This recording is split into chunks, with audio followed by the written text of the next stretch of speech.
nos abençoe, nos proteja, nos ilumine e que nós consigamos terminar esse evangelho que eu preparei com muito carinho, que a espiritualidade esteja conosco. No livro Evangelizar, e para falar sobre evangelizar, nós vamos começar com Francisco de Assis. Pregue o evangelho o tempo todo, se necessário use palavras. Kardec foi um educador nato. Ele cuidou dessa área, para nós, deixou na França leis de educação que perduraram por 50 anos.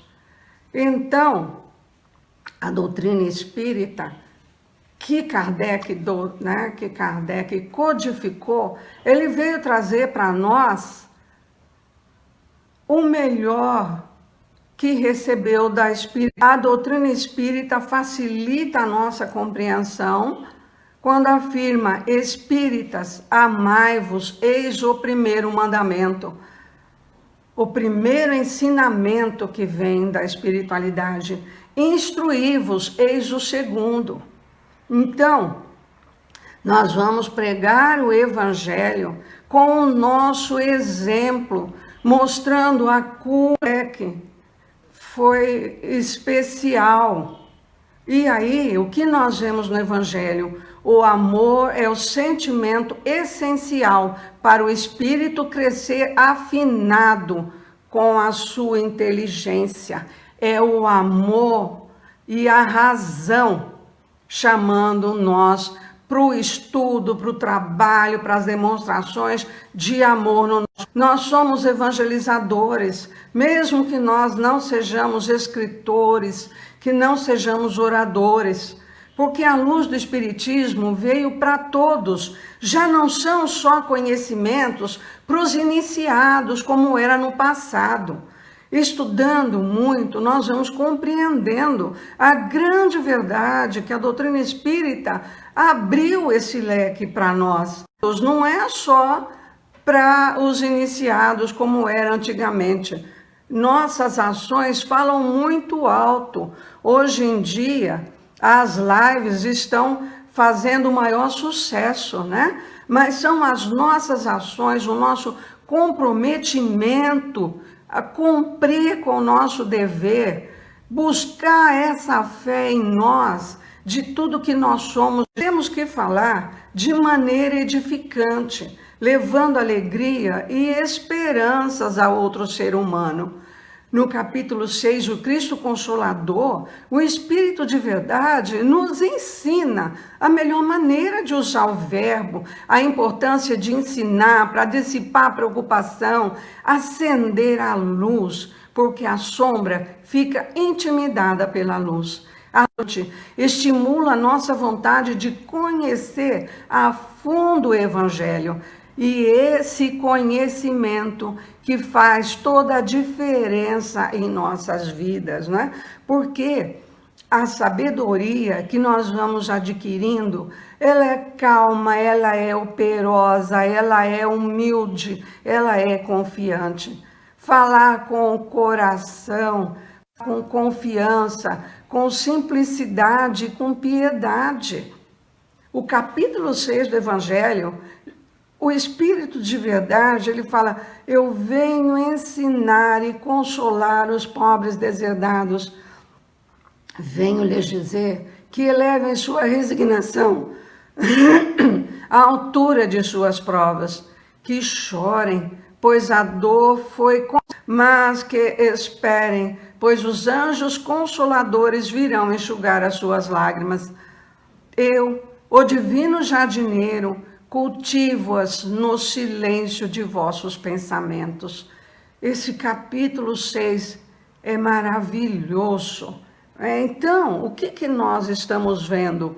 Que a gente tem que falar, levar a consolação com alegria, Porque Jesus, ele não veio curar corpos, ele veio descerrar horizonte, libertar a nossa consciência da escravidão, da ignorância.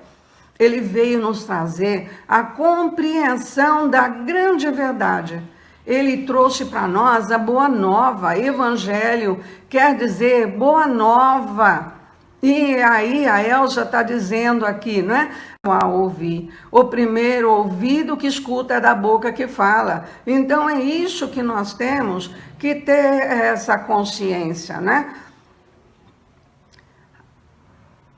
O Jesus trouxe para nós o entendimento do ser espiritual. A didática educacional de Jesus chegava primeiro ao coração, essa vivência eficiente. Assim Jesus ensinou os seus apóstolos, eles vivenciavam com os familiares, com as pessoas que frequentavam a sua casa. E Jesus ensinou àquela multidão que os acompanhava por intermédio de parábolas. Então, ele trouxe para aquele mundo de esperança, de fé e de renovação. E seus exemplos estão afixados no nosso coração. E nós temos uma visão cada vez mais dilatada, uma luz forte nos indicando o caminho. Nós vamos crescendo em conceitos evangélicos cada vez mais. Jesus não deixou nada escrito. Francisco de... E tem um exemplo fabuloso de como Jesus educava para nos explicar no livro Jesus no Lar. O livro Jesus no Lar é Jesus na casa de Pedro, fazendo o evangelho à noite para aquelas pessoas mais íntimas da família. E Jesus está falando do reino de Deus, esperanças ao nosso coração. E ele está falando do reino de Deus, com a propriedade de quem vem, quem tem o reino de Deus no coração. Quando Sara, a esposa do Benjamim, e Benjamim era criador de cabras, ouvindo aqueles comentários do mestre, ela fala: a ideia do reino de Deus é realmente sublime. Todavia, como iniciar-me nela? Eu tenho ouvido as pregações à beira do lago, e nós sabemos que a Boa Nova aconselha, acima de tudo, o amor e o perdão. E eu desejaria ser fiel a semelhantes princípios, mas eu me sinto presa a velhas normas, como nós, normas. E ela continua: eu não consigo desculpar os que me ofendem. Eu não entendo uma vida em que eu troco as minhas vantagens pessoais pelos interesses dos outros. Eu sou apegada aos meus bens e eu sou ciumenta de tudo que eu aceito como propriedade minha. Inalando isso, não é isso que nós sentimos no coração.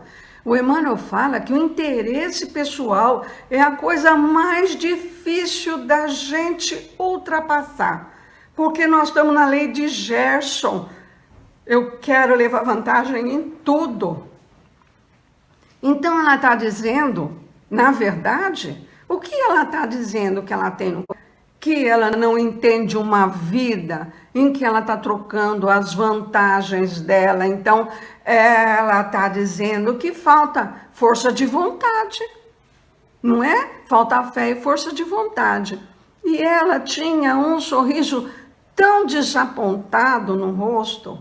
E aí, o Pedro fala: mas para isso é indispensável. Ele fala: mas com a fé no nosso Pai Celestial, nós vamos atravessando os tropeços mais duros.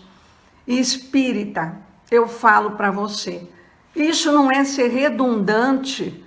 É isso que ela está dizendo, é isso que nós temos no coração. Está faltando fé, está faltando boa vontade. Eu não tenho essa força de vontade. Mas Jesus, o amor que ele tinha, ele deu uma lição para o coração dela e para o nosso. Essa lição está viva. E ele pergunta: Sara, qual é o serviço fundamental da tua casa? Ela responde: é a criação de cabra.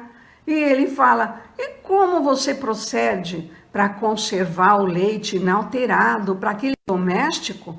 Ah, Senhor, antes de qualquer providência, é imprescindível lavar cautelosamente o vaso em que ele será depositado.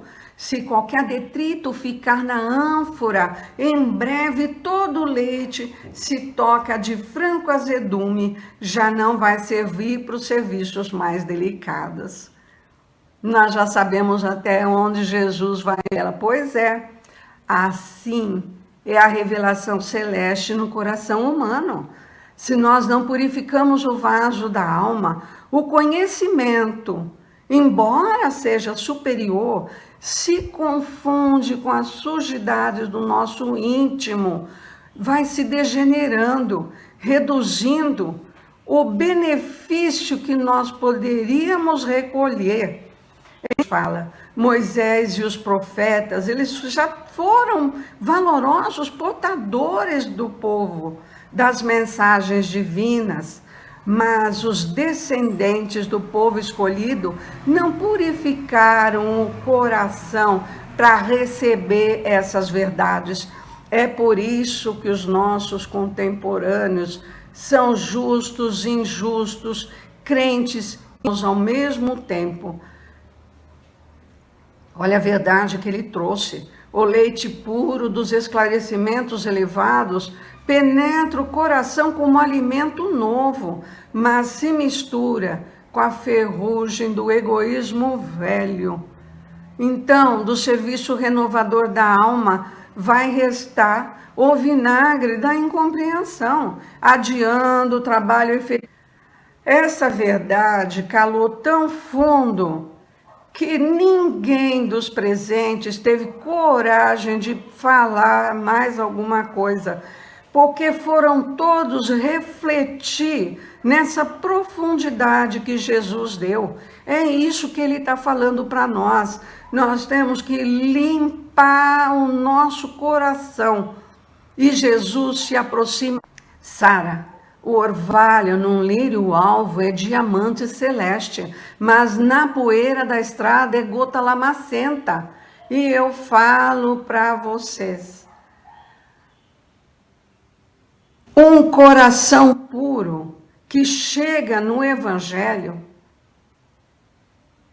ele se clareia, ele se ilumina, ele entende a fundo. É um exemplo simples da natureza que Jesus traz.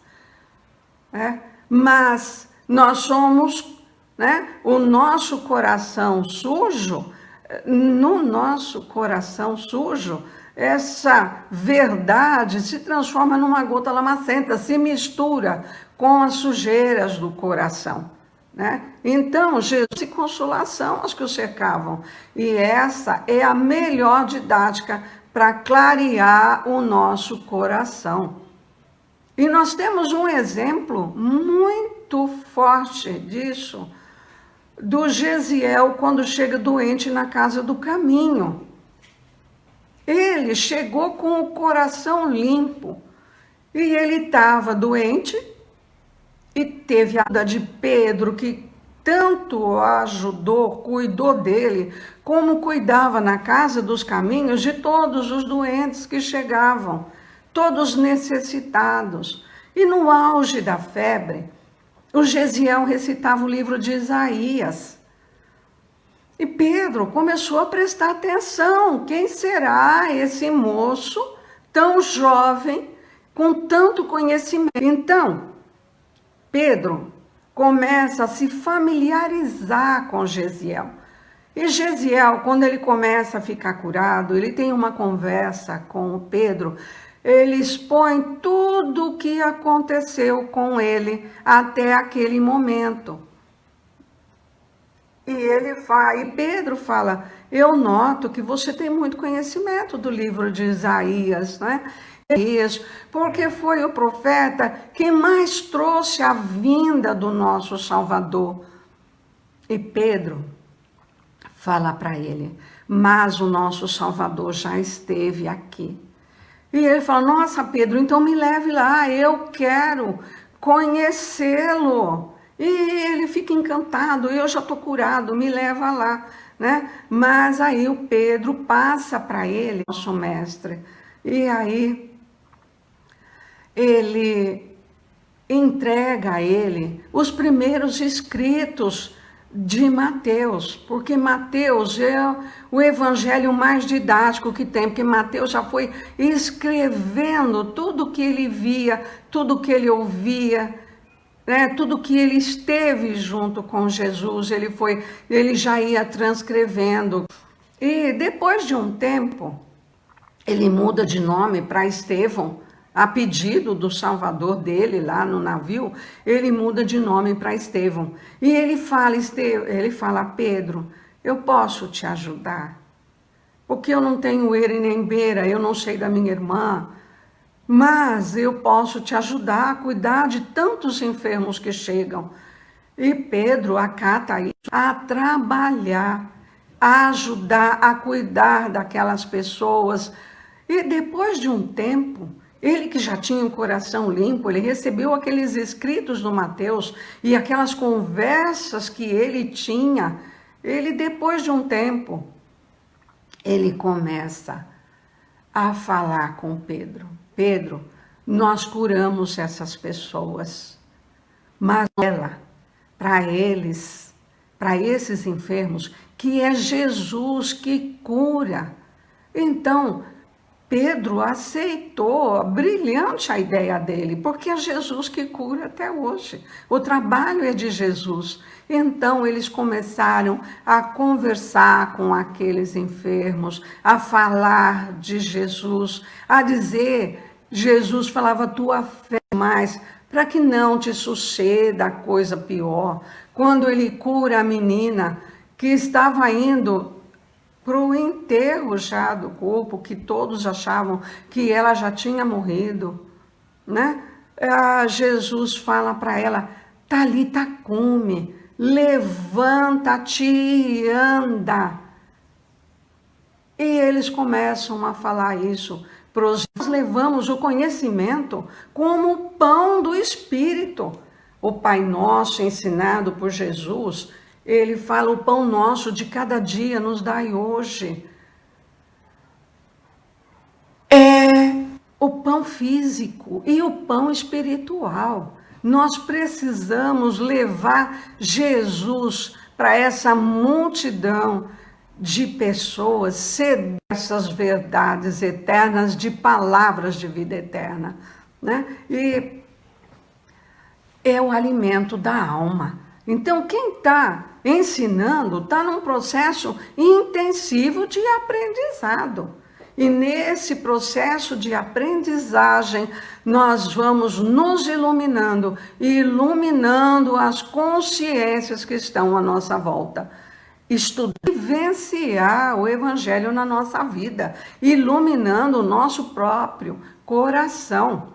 E nós temos preleções do Evangelho na captação, na orientação, antes das reuniões mediúnicas. É o pão espiritual para quem chega necessitado, para quem chega cansado das vivências que está tendo lá fora. A distribuição de alimentos, o assistido é acolhido com um lanche, com um suco, um refrigerante no calor, com um leite com café quente no inverno, a distribuição de remédios para quando temos o remédio e quando eles trazem receita médica, cobertores no inverno, né? E antes da entrega da cesta básica, nós levamos uma preleção do Evangelho. Mas nós não falamos de espiritismo, nós falamos de Jesus para eles, né? E depois do Evangelho, passe coletivo. Aí a entrega da cesta básica, que todos colaboram, né? E aí o que deixa no coração deles é a alegria com que os trabalhadores estão cada um cumprindo as suas funções. É cadastrando, é visitando,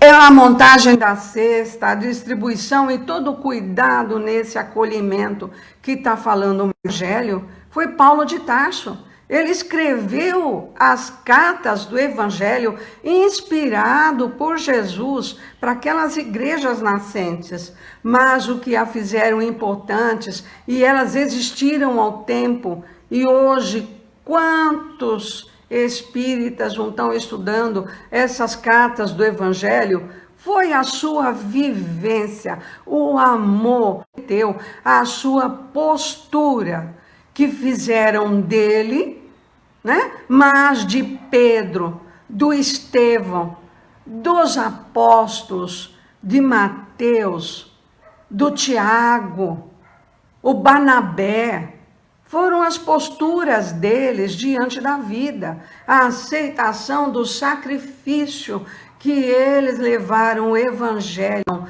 são as cartas vivas de Jesus. Então, essa carta viva é a bondade do coração, a virtude ativa, humilde. E Emmanuel fala a esse respeito. Jesus, no seu testamento espiritual, gravou seus ensinamentos nos corações que o rodeavam. E até hoje, os seus aprendizes dirigidas à humanidade. É isso. Mas nós não podemos ser cegos conduzindo cegos. A Kelly uma vez disse isso numa palestra e eu fiquei encantada com isso até hoje. Nós temos que ter comprometimento. Isso é compromisso, responsabilidade, determinação.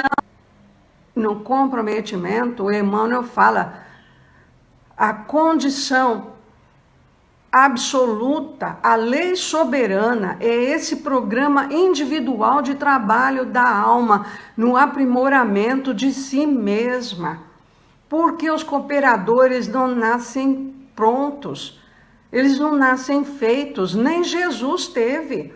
Então, deixados não tiveram nenhum privilégio. No horto, antes de ser preso, Jesus rezava pelos apóstolos que ele estava enviando para formar essa igreja nascente, para levar o reino de Deus no coração. Nenhum.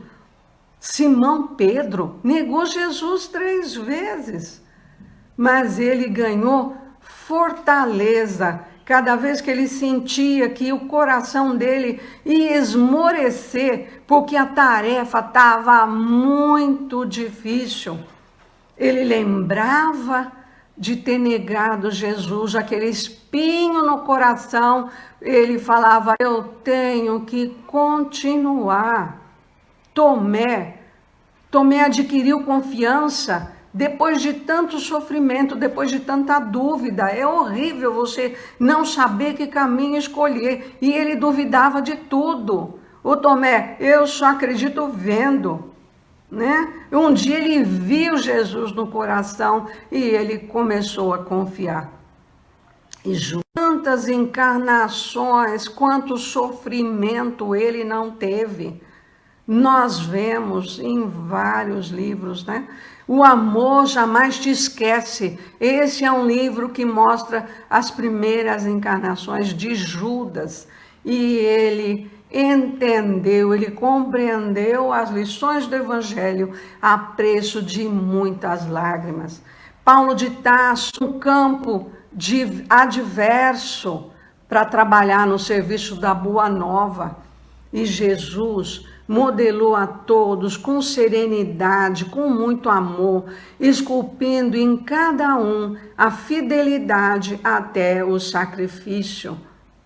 É necessário assegurar aos trabalhadores estabilidade, levar para ações, conhecimentos, esclarecimentos de acordo com o que eles consigam suportar. Corações que as circunstâncias da vida confiam a nós, entender que eles ainda são verdes no entendimento, né? Então, no livro Pensamento e Vida, o Kardec sobre brilhe a vossa luz, aliás, desculpe, é o Emmanuel, né? Brilhe a vossa luz. Quer dizer, essa educação que nós buscamos tem que trazer luz para o nosso espírito, mas desenvolver a inteligência é o mais que a gente é tentado hoje. Mas nós temos que aperfeiçoar o nosso coração para nós em bondade, em saber, em virtude, para libertar o nosso coração com a nossa força de vontade. Quem está ensinando está num processo intensivo de aprendizagem também, né? Hoje, nós já sabemos que é através do trabalho que nós vamos nos emancipar. Os espíritos superiores tão arraigados no coração que eles trabalham naturalmente, já não precisam usar a força de vontade que nós ainda precisamos. Mas no nosso caso, nós temos que ter muita força de vontade para abraçar espontaneamente o trabalho por alimento de cada dia. O trabalho, a ação transforma o ambiente. O trabalho, então, além do trabalho, o prazer de servir. Quando nós começamos a ajudar o próximo, estamos entrando na eminência da vida abundante.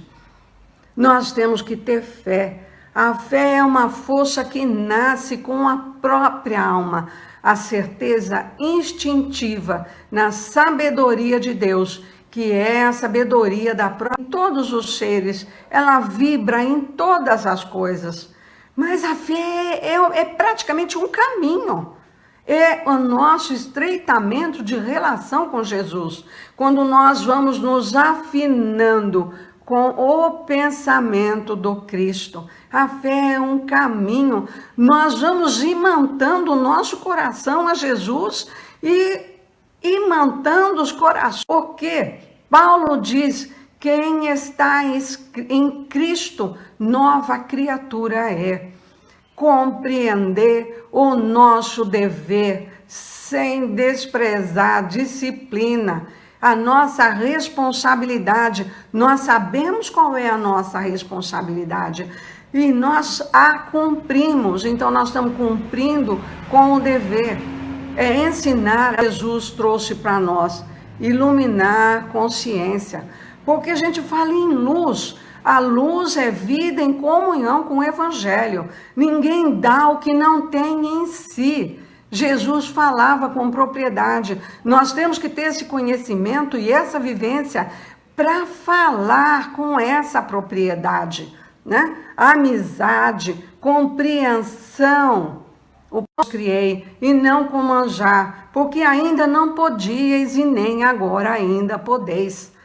Porque a gente quer cooperador esclarecido para as nossas tarefas, mas nós vimos que a compreensão não se improvisa, ela é obra de tempo, ela é obra de colaboração, de harmonia. O próprio Cristo primeiro semeou e depois, antes de recolher o entendimento.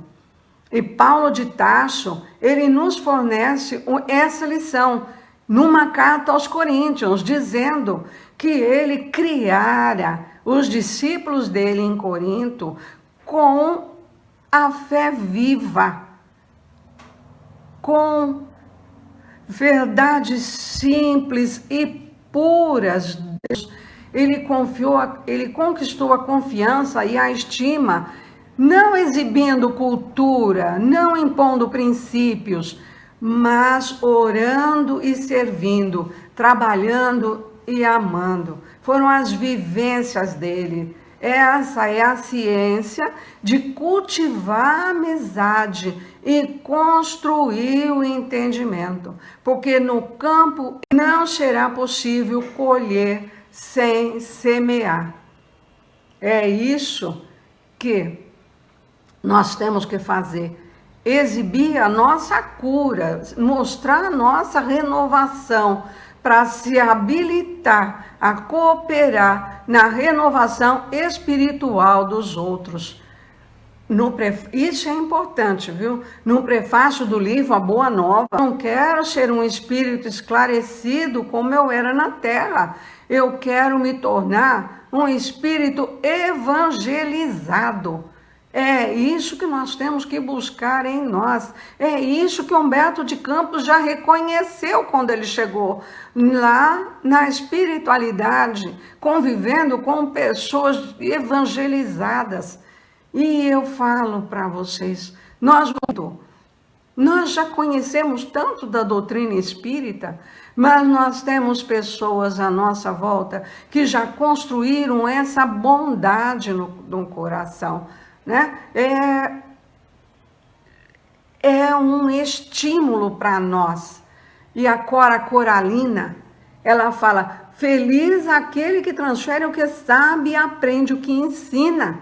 Então, temos que nos aplicar. Porque um repórter perguntou para o Dalai Lama, qual é a melhor religião? E o Dalai Lama respondeu para ele, a melhor religião é a que nos faz melhor. E o Emmanuel fala, é necessário guardar a fé em Jesus no sentido de fidelidade, porque se a gente não testemunha essa fé, nós ficamos sem o que fazer a nossa luz. Nós podemos marchar com a luz das outras pessoas, mas nós temos que ter luz própria. A compreensão e o entendimento mais profundo são construções individuais. É isso que eu vou falar agora. Nós podemos estar ao lado de pessoas, marchando com a luz dela. Mas um dia, Deus leva essa pessoa para outros montes de elevação, como diz Emmanuel. Aí, nós temos que ter a nossa luz para o nosso barco não virar no mar da vida. Então, o problema da redenção, escritas, muito fácil pronunciar ótimos discursos, prestar excelentes informações, mas nós temos que tirar a escama dos olhos. A gente tem que ver e a gente tem que ouvir as outras pessoas, não falar para ela o que é redundante, a verdade de tal maneira que ela vai entender todo o processo que está no coração dela. É isso que Jesus fez com a Sara. E nós temos que ver que o trabalho é de Jesus. Ele é o trabalho. Isso é muito importante.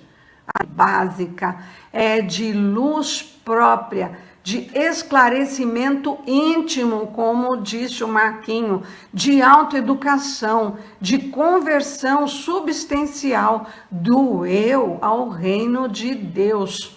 Né? Ninguém avança sem luz. E tem uma palestra do Arthur Valamas, e ele fala da profundidade do ide e pregai. Nós vamos imantar corações em Cristo, é aproximar os corações do amor, do bem, da luz, da paz, da indulgência, da misericórdia. Porque apóstolos são os enviados de Jesus. E o dia que nós estivermos enviados, nós também vamos levar essa luz às pessoas que nos cercam, né?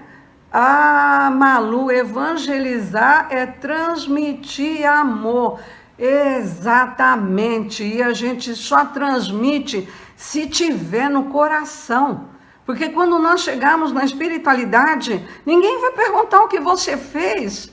Eles vão saber quantas reuniões passes eu transmiti. Está tudo no livro da minha vida. Mas eles vão olhar a bondade que eu adquiri. E isso vale para todos nós, né? Nós temos que ter o cérebro repleto de inspiração superior, conectado com a espiritualidade superior, com amor puro pelo Cristo, que vai renovando a nossa vida, vai renovando as nossas relações, vai sendo purificado o nosso coração pelo amor divino, a ajustar a nossa sintonia fina com o Autor, né? É isso que o sentimento, que é o coração que se ilumina, com a razão iluminada, nosso trem tem que andar nos 2 trilhos do equilíbrio, amor e sabedoria, as 2 asas que vão nos conduzir pelos caminhos da evolução. E aí é que o Evangelho fala muito, ensina a nos relacionar com os outros seres humanos. Nós temos para isso 3 passos muito importantes. Primeiro, é criar esse vínculo de confiança. Isso resume tudo que eu falei até agora. É criar esse vínculo de confiança, aprender com Jesus. E a boa nova do Humberto de Campos, ele mostra Jesus educando os apóstolos. Uma lição mais linda do que a outra. O Jesus no lar do Quineio Lúcio, que eu citei, essa lição que ele fala para Sara é maravilhoso. E quantos livros, além do Evangelho, aqui, das obras subsidiárias de André Luiz, quanto estudo nós trazemos, nós buscamos, né?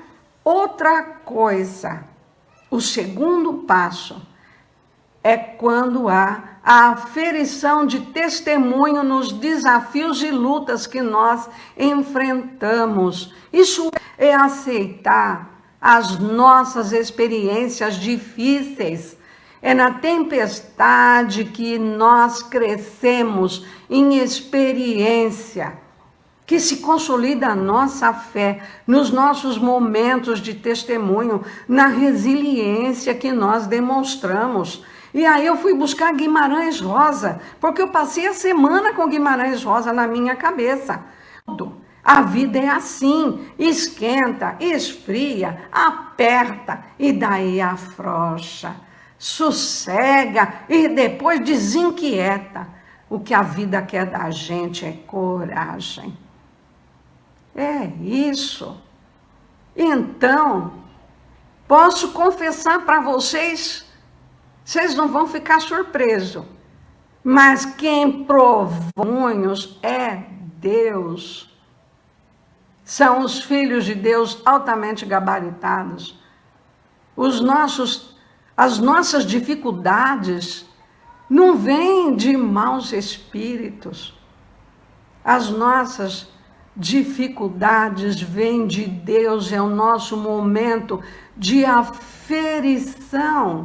É quando nós devemos demonstrar, porque não é um parente difícil, não é um chefe complicado, cheio de problema, cheio de conflito. Ele pode até ter todos esses conflitos, mas não é ele, não. É Deus revolvendo a tua alma, agitando o mar à tua volta. E nós não aprendemos com Jesus quando ele é acordado ao lado dele e ele não fala paz para os ventos fortes que se acalmam na hora. Ele fala para o mar, acalma-te. Então, na dificuldade, conversa com Jesus. Paz, acalma minha alma. Eu estou sofrendo, está difícil. E ele a todos nós. É aí que nós vamos adquirir coragem. Outra coisa importante que eu queria falar, que eu não posso deixar de falar, é o reconhecimento da nossa pequenez, é não perder a humildade, porque é Jesus que faz a obra. Como Paulo disse, transportando um tesouro que não me pertence. Isso é uma verdade que não tem preço, mas há dois lados aqui. Primeiro, é a gente reconhecer a ajuda da espiritualidade, que o trabalho maior é deles, seres humanos, nos reconhecer úteis no trabalho. A grande força vem de Jesus, mas nós temos o nosso comprometimento. Eu tive problemas hoje para iniciar e eu tive todo o tempo aqui com o celular avisando, né, que está terminando isso, tentando reconectar. Eu tive que insistir e continuar. E vocês estão aqui escrevendo, começou até a entrar a Márcia Oliveira, tomai a vossa cruz e segue-me. Tem até um livro com esse nome, segue-me. A Leninha, não podemos ler o Evangelho com história de passado, devemos ler como uma revelação para o nosso coração. Essa força é de Jesus que nós recebemos. Olha, vocês me desculpem, eu não posso continuar, porque senão aí o Facebook vai me derrubar mesmo, né? Já estou aí há um bom tempo, passando 15 dias, trabalhando essa lição, pesquisando, fazendo ensaios. E aí eu entro aqui e o negócio começa a dar erro. Mas eu continuei, eu falei, seja o que Deus quiser. Aí começou a entrar o que vocês escrevem, fantástico. Aí eu vi que apesar do defeito que está acontecendo aqui para mim, tentando reconectar, vocês estão assistindo. Então, eu quero fazer uma prece de encerramento muito linda. Que a estrada se abra à sua frente, que o vento sopre levemente em suas costas, que o sol brilhe morno e suave em sua face, que a chuva caia e até que nos encontremos de novo, que Deus lhe guarde nas palmas de suas mãos. Eu vou falar para vocês que é isso que eu tenho para nós nessa manhã. Vocês me perdoem, eu não sei o que está dando erro aqui no meu celular desde a hora que eu comecei. Eu espero que vocês tenham conseguido assistir sem a interrupção, que Deus abençoe e proteja. E que vocês tenham um domingo maravilhoso e uma semana de paz. Fiquem com Deus no coração.